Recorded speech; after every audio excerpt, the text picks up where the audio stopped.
गरीब बहू का बाढ़ की लहरों से भी सुरक्षित अमीर ससुराल।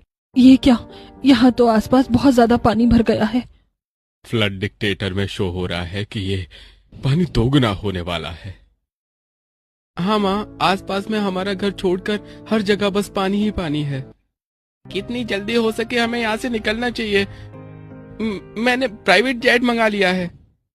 और फिर कुछ ही समय बाद शर्मा परिवार का प्राइवेट जेट वहां आता है और सभी उसमें बैठ जाते हैं। सोचने वाली बात है, एक टाइम था कि पता ही नहीं होता था कल जिंदा रहेंगे या नहीं। और मेरे ससुराल में तो बाढ़ से भी लड़ने के कई साधन हैं। और बाढ़ आने के पहले ही पता चल जाता है कि बाढ़ आने वाली है। मेरी मायका का क्या हाल होगा? माँ पापा ठीक तो होंगे? वाह, ये पानी कितना प्यारा है और ये बड़ी बड़ी लहरें। वाह, यहाँ तो मजा ही आ जाता है खेलकर। क्यों सूरज, सही कहा ना? हाँ दीदी, सही कह रही हो। सूरज और निधि घर के बाहर नदी पर खेल रही थी। वहीं नदी अपने उफान पर थी। तेज लहरें बढ़ती ही जा रही थीं और एक जोर की लहर आती है जिसे देखकर सूरज घबरा जाता है। दीदी आगे मत जाओ, नदी में बह जाओगी। कुछ नहीं होगा भाई, तू चिंता मत कर, तेरी दीदी बड़ी हो गई है। तभी एक बहुत बड़ी लहर आती है और निधि उसमें बह जाती है। मम्मी बचाओ, पापा बचाओ, मैं बह रही हूँ। पापा बचाओ बचाओ। पापा दीदी को बचा लो, वरना वो मर जाएगी।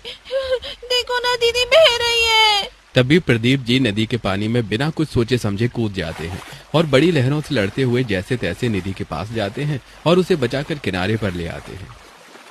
बेटी तू ठीक तो है ना मेरी बच्ची? निधि, तू ठीक है ना रानी बिटिया? हाँ पापा, मैं ठीक हूँ।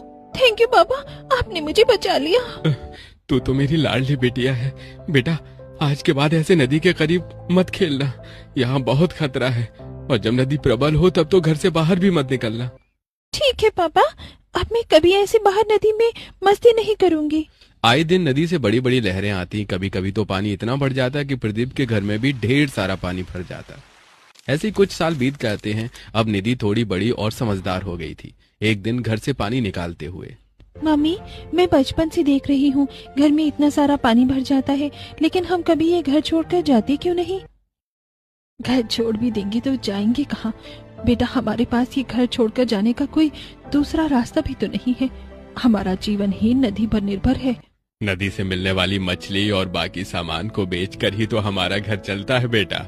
और हमारे पास तो कहीं जमीन भी नहीं है कि घर ले सके। तो पापा, हम कब तक ऐसे नदी के प्रकोप को झेलते रहेंगे?